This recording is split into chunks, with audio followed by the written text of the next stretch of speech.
Keseruan bocah saat main perosotan tanah bikin nostalgia.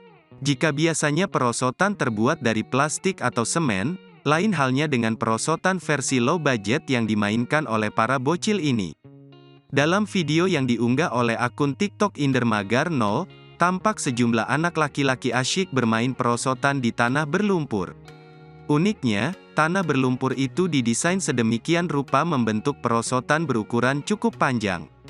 Lebar perosotan tanah itu pun tampak pas sebagai tempat lalu lalang para bocil.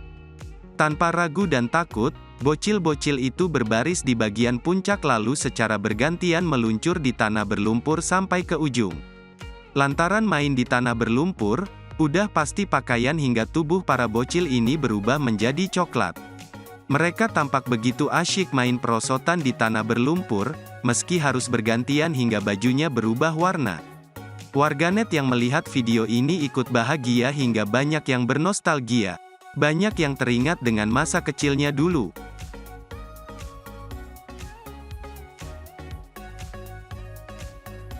Terima kasih sudah nonton. Jangan lupa like, subscribe, dan share ya.